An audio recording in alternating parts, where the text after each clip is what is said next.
1,000 hours, a college journalist, and a city teeming with death. This is the story of how I spent 1,000 hours in Project Zomboid Roleplay, and whether or not it was worth it. For those unfamiliar, Project Zomboid is a zombie apocalypse survival game that offers one of the most immersive post-apocalyptic experiences in gaming. From tense looting runs to close encounters with the undead, and yes, the occasional glitch.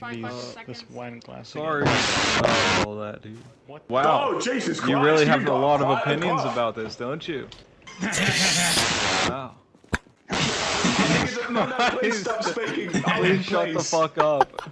It's a sandbox for crafting your own survival stories. Over 3 years, I racked up a little over 420 hours in single player and a few multiplayer events, but it wasn't until I discovered multiplayer roleplay that everything changed. In just 3 months, I've added over 1,000 hours in-game and a few hundred more out-of-game, all thanks to one server. Now, I've always wanted a gaming experience that captured the essence of Walking Dead, a journey filled with danger, relationships, and the fight for survival. While single-player games offer some of that and get repetitive without personal goals, that's where roleplay thrives, and PZRP stood out with its unique setup, a college-themed season. So instead of playing solo and trying to figure out what I'm going to do and where I'm going to go, I joined as a college journalist determined to document the events unfolding around us. With an entire world, background story, lies to uncover, and characters to meet, what began as just going to college quickly transformed into a mission to uncover the truth of the apocalypse. Without spoiling the incredible story I captured over 1,000 hours of gameplay,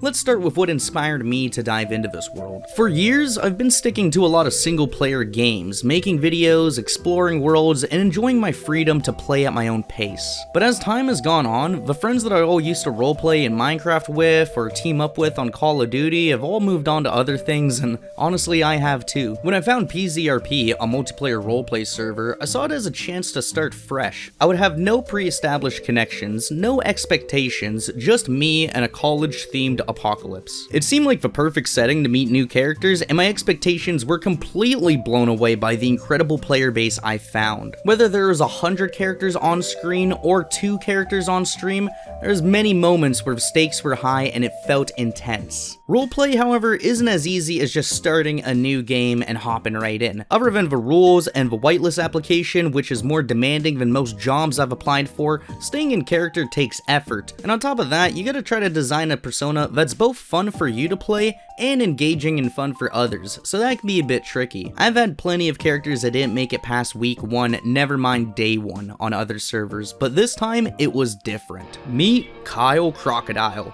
beacon of truth, killer of lies, and bong ripper of a century. A name that's equal parts ridiculous and memorable. Yes, it is my real name with just Crocodile tacked on. And while the admins graciously let me roll with this absurdity, Kyle wasn't just a meme or a joke character. He became my way of experiencing the world, and to other players, he became way more than just a name. I joined on day 1 of a server starting, and it was beginning in campus under a quarantine zone. The goal was simple under this. It was to build relations, learn the lore, and immerse ourselves in the setting of a world. Unlike the usual zombie survival grind of looting and fighting, I found myself wandering around the campus grounds like it was my actual first day at school. I was awkward, excited, and entirely out of my element depending on who I was around. At the same time, I was able to find comfort and find lots of players who were cool and funny and just interesting to hang out with. Dude, yo, Ezra, dude, violence is never the answer, dude. Put those guns away, dude. That's true. It's only for self-defense. So the server's opening moments really set the tone. On top of that, I walked out of a starting scenario to see 100 players gathered around a National Guard officer delivering an announcement about the growing crisis. The admins did not slack with taking any time to make things interesting. Right away, we got immersive world building, an immediate radio broadcast day to day, along with NPC counters, people showing up from outside of a fence. It was all these lore-driven events that built a world that felt alive. All of us, from students to teachers to guards, would all react and talk and have these different dynamics and dilemmas about what's going on. Even the zombies, for example, they weren't just zombies. In roleplay, they were treated as sick humans, nicknamed tweakers by us. The little details like this made the server really stand out. Now, armed with just a Polaroid camera and a notebook, Kyle began his mission to document the world. His first articles were really simple. I'd go into Photoshop and take a few photos, and then write a little bit about what the day was was like. There's bulletin boards on the campus grounds of the cafeteria, so I was able to go up to there and then post them there, as well as go to the Discord server to share them in there. To my surprise, not only did they gain attention, but a lot of players really seemed to like these. It was also really cool because people didn't know me as a YouTuber or content creator, you know? They know me as Kyle Crocodile, the stoner journalist with a knack for capturing the moment. One of my favorite early moments was when we had a talent show where Kyle's talent was chain smoking 20 cigarettes in a few minutes. It's not quite a talent, but definitely impressive, you know? Another one of my favorite moments from campus was when I think another player, he just wanted to re-roll his character and try something else, so he was playing an old professor. Now this old professor would die of a heart attack, and Kyle turned it into a normal scene. Seeing National Guards carry the dead body over to a hole in the football field, you know, Kyle would follow them taking photos. "Can you not put that in the newspaper?" one of them asked.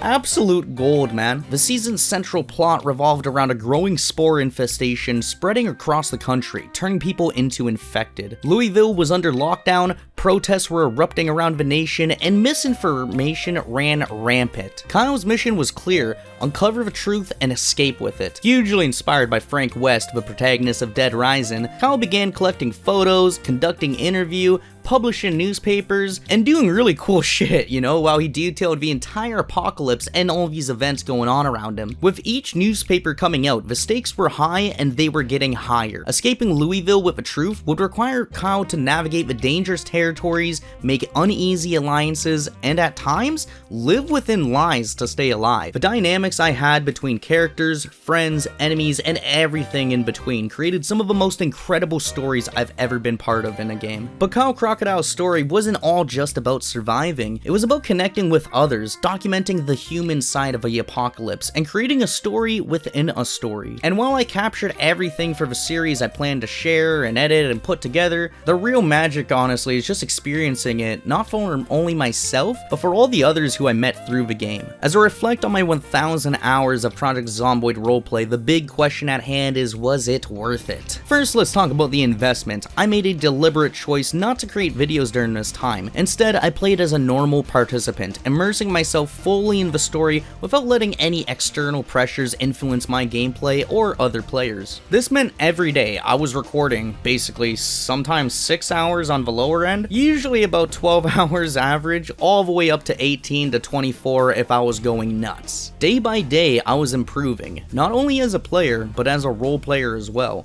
Whether it was through voice chat or my text-based interactions, the server offered a variety of ways for me to bring my character to life, including the hundreds of hours that I've spent making the newspapers and doing posts on the website and other information gathering and whatnot. It was so event-packed some days I just couldn't hop off or go to sleep. The server had me honestly addicted, bro. It's worse than FET. One of the most iconic moments came after I wrapped up a newspaper interview with another player. They casually mentioned how long I'd been online. Taking a hint, I logged off to get some sleep, and about 8 hours later, I returned to find that Kyle's best friend had gone missing, likely murdered by my own faction members. That is the magic of roleplay. The world doesn't stop. When your character sleeps, others are still making moves. Kidnapping, scheming, even torturing people over the radio. Every session you get into feels alive and every choice matters. And Kyle Crocodile certainly wasn't immune to the chaos. After an in-game Halloween party, I found myself embroiled in a 4-hour roleplay arc that escalated into one of the most intense nights on the season. On another occasion, I had spent 3 real-life days roleplaying as a prisoner under the National Guard. Conjugal visits were somehow being approved even though he had murdered someone. It was amazing to experience, and it just straight up is an amazing gaming experience. Day to day felt great, but I'm saying week to week felt like its own One Piece arc. Dude, I could go on forever, but like the characters on this season, they just screamed personality and passion. And that's what makes roleplay so unique. It's the collaborative nature of a storytelling. Every major event, whether it's killing a character or playing out a hostage scenario, requires out of character consent. The mutual agreement ensures that everyone everyone has a chance to contribute meaningfully to the narrative and not just for one side. For example, when Kyle had killed someone, this became a trial and a server-wide event. The build-up took days of preparation, intricate lies, alliances forming, and breaking all in real time. These moments weren't all just about my character, they were about a lot of characters, and they were also about creating an unforgettable experience for the entire server. There's definitely a couple times where a death of a character or a series of events would lead to an actual war, like insanity breaking out. Because every time I got on, I never knew how the day would go.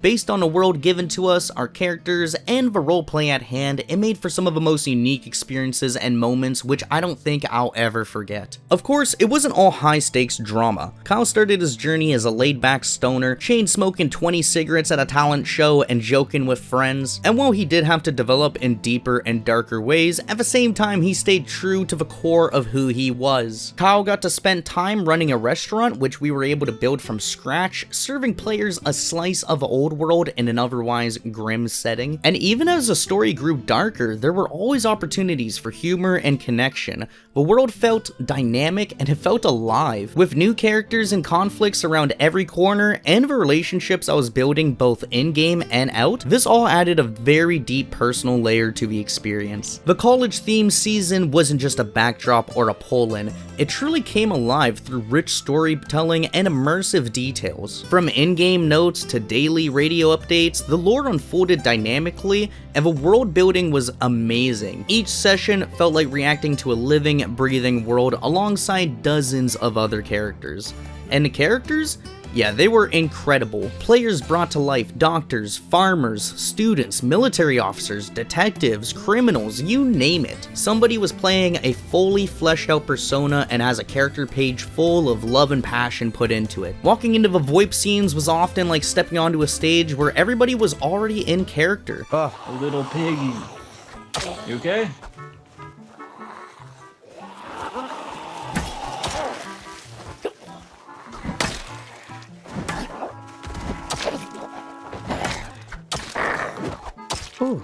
All good. All right. Very nice. Whoa! Holy shit.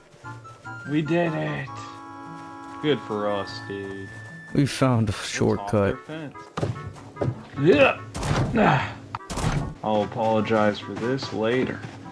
Sorry I called out and it seems you didn't hear me. Yeah, we just came up to do the same thing as last time, but it looks like you're still the only person here today. Or like right now. Not too bad.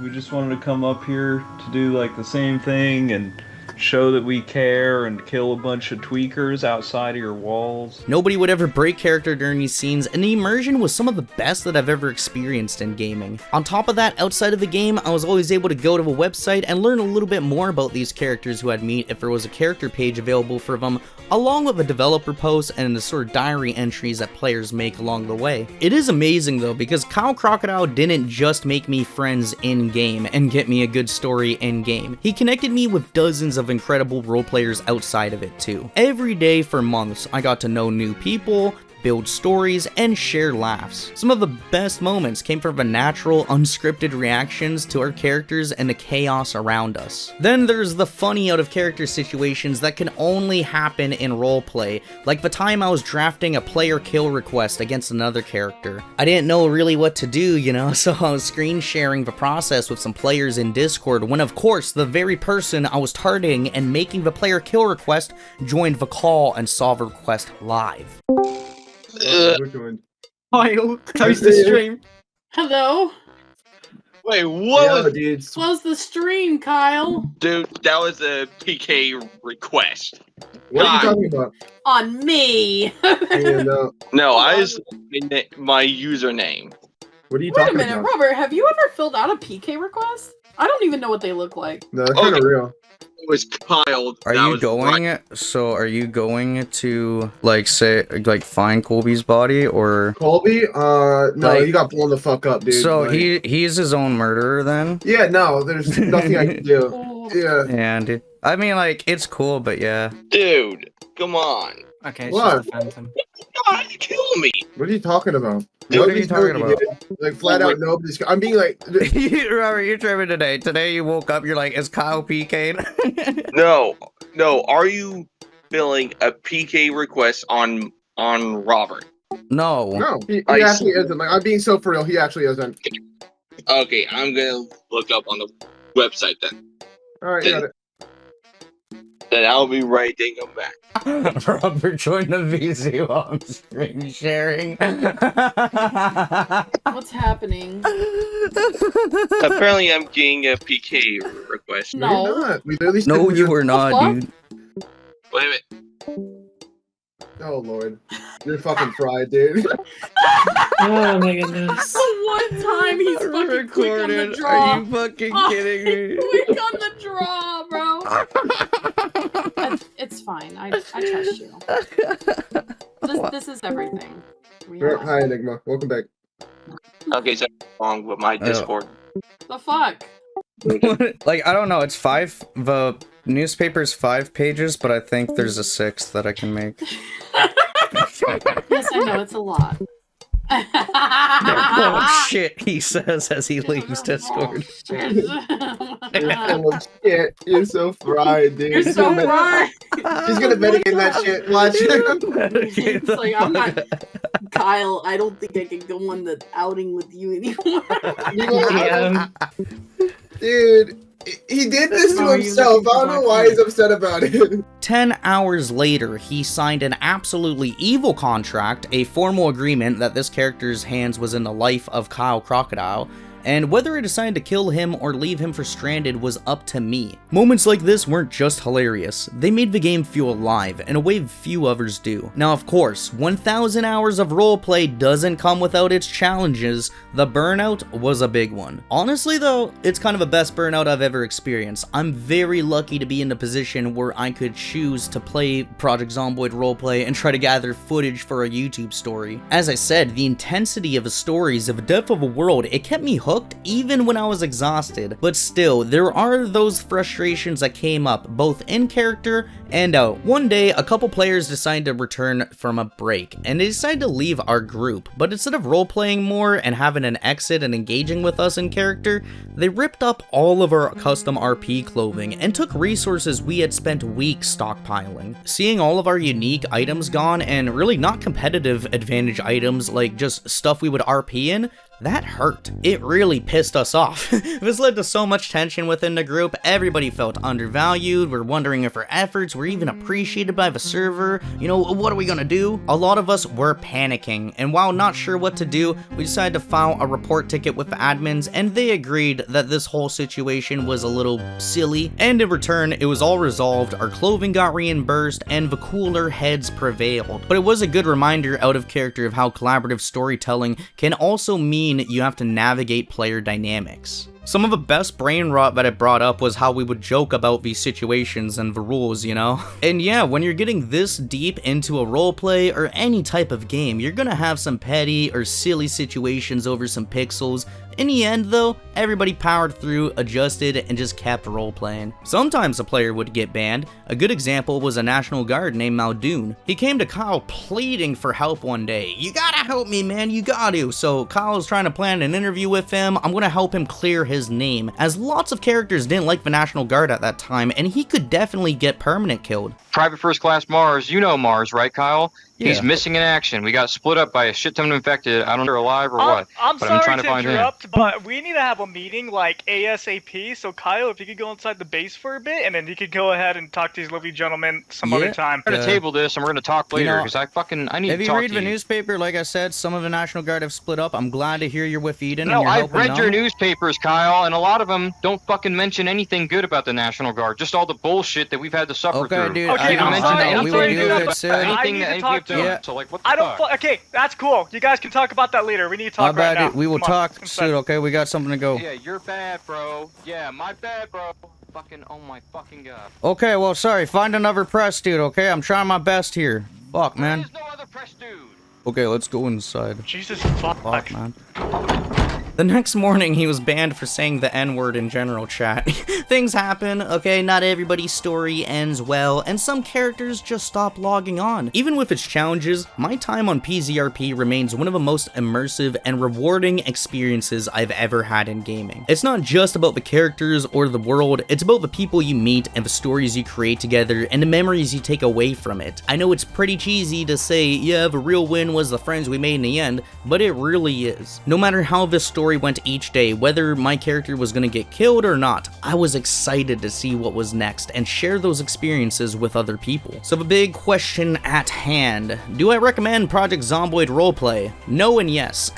It's like EVE Online to me. I think that you can end up spending a lot of time on this game. You'll probably get caught up for hundreds of hours if you really like the season, never mind playing season to season. But out of thousands of different roleplay servers and options, I myself am very glad I found PZRP and was able to get an experience out of it like this. For you, that might not come from the same place, you know, you might have to do it in GTA, or you might have a baller character in Roblox RP. I don't know what's going on over there, but you know, who knows what it's like. All these different worlds to explore and characters that you could potentially create, just go out there and try to look for some. But if you want to check out PZRP yourself, read the over 5,000 word long rules page, along with the lore page, which is also about 5,000 words long. I know it's not a good pitch. It's demanding, but if you want to get into a community that isn't with a bunch of kids dumping lava and water on top of your base, then you need to go through some sort of whitelist process. The website is there, go sign up for it, and if you get in, then take a look at Crocodile or any of the other characters that have been created. You can also check out dev posts and lore from previous seasons, as all of that stuff's on there, and I know reading isn't that cool nowadays, but if you're into that type of stuff, then go ahead and check it out, as I'll link the dev post that I've made in the description. All in all, I'd give this server a 10 out of 10 for the fact that I dropped over 1,000 hours into it and still want to play again when the next season launches. Special thank you to all the players, admins, and lore team behind the server. The inner dynamics and the actual amount of work and people that put their effort into this project is really something special as well. And while nothing can really recreate Crocodile's story again, I'm really proud of both him and the story I was able to make with him. All the things we're able to accomplish with the other players, against the other players, and with the world. I know that Crocodile is always going to share a special little place in my memory for one of the coolest characters I ever got to play as on a server. If you'd like me to speed up production of my full series on PZRP, then consider subscribing, liking, as well as donating so I can hire a fucking editor. Check out my Patreon, you know, I'm almost getting arthritis, so if I get like an editor before I get arthritis, that'd be dope. Other than that though, I'm gonna be sweating it out, you know, living it up, playing these games and getting through it. Let me know in the comment section below if you've ever played this hard on a roleplay server before, and if you haven't, do you think you'll look into PZRP after this video? Anyways though, thank you guys for watching, and I'll catch you in the next one. Peace.